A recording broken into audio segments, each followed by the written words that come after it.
You're live.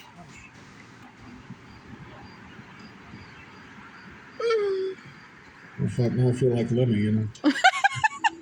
No, that's good. Hi, everybody. For those of you who don't know me, I'm Cher Guevara. I'm glad to meet everybody.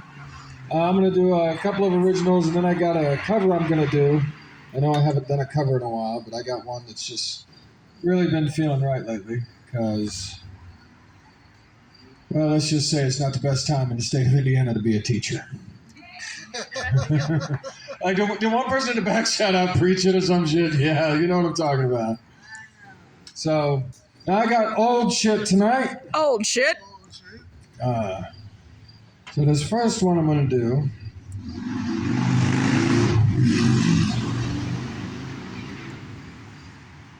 This one's called The Wind Forgets My Name.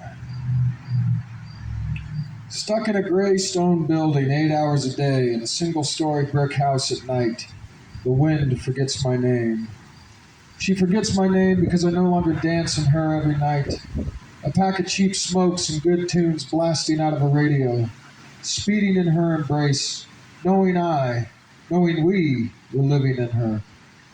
The wind forgets my name as I grow cold like a bag of ashes hung on display, shuffled in and out amongst people with fast hands but slow minds. The wind forgets my name. She turns her back on me as my spine is crushed under threats from a bald-headed Spanish god. She can't bear to see me limp. The wind forgets my name, only puffing by with a brief hello spoken by people from better days. The wind forgets my name, only recognizing me when the moon draws high and I strut on stage with that frenzied look in my eyes. She remembers from better days.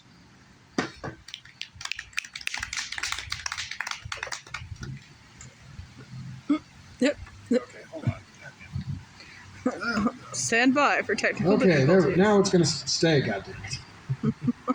All right, and then the other original I'm going to do, this is also old shit. Old shit. This is really old shit. Extremely old fossilized feces. Yeah, believe it or not, this anthology, which was called Among the Leaves, it's still in print, you should buy it. It was an anthology of queer Midwestern poets. This came out 10 years ago, which is hard to believe, but I still consider the work in here some of the best I ever wrote. And this one is called Strange and Beautiful Skin. I came home with my usual scent of cheap cigarettes and beer permeating my leather jacket. On my flesh was the scent of new life blooming in the middle of nowhere. The scent of coconut grease in your strange flesh. Pale skin in the light of the cult film on TV in your swank pad. I'm not piss and vinegar as much as the rest of the world thinks. One night, 2 nights, or never again. Just one moment of humanity without a fog of smoke and booze. A soul unshackled by the chains of an image. Teach me to love myself and to love you. Teach me to be more than a glorified gopher, a mercenary for hire who's feeling rapidly out of date and obsolete. Teach me to be all the way alive.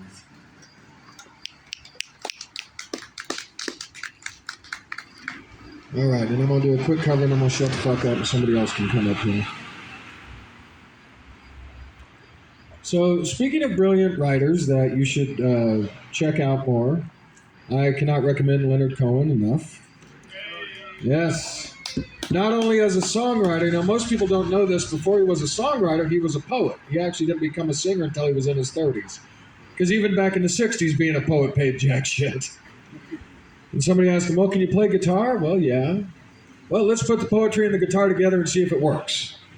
And it did, very well for him. But he wrote poetry all the way to the end of his life, considered himself a poet first and foremost. And with the way things have been going in my job lately, with the way our schools have been, I've been thinking about this one. This is a later work of his. This is called Waiting for the Miracle. Baby, I've been waiting. I've been waiting night and day. I didn't see the time, and I waited half my life away. There were lots of invitations, and I know you sent me some, but I was waiting for the miracle to come. I know you really loved me, but you see my hands are tied. And I know it must have hurt you, it must have hurt your pride, to stand beneath my window with your bugle and your drum, while I was waiting for the miracle to come. So you wouldn't like it, baby, you wouldn't like it here. There's not much entertainment and the judgments are severe. The maestro says it's Mozart, but it sounds like bubble gum when you're waiting for the miracle to come. Waiting for the miracle. There's nothing left to do. I haven't been this happy since the end of World War II. Nothing left to do when you know that you've been taken.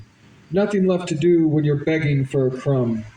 Nothing left to do when you've got to go on waiting, waiting for the miracle to come. I dreamed about you, baby, it was just the other night. Most of you was naked, but some of you was light. The sands of time were fallen from your fingers and your thumb, and you were waiting for the miracle to come. Baby, let's get married, we've been alone too long. Let's be alone together, let's see if we're that strong. Let's do something crazy, something absolutely wrong, while we're waiting for the miracle to come. Nothing left to do when you know that you've been taken. Nothing left to do when you're begging for a crumb.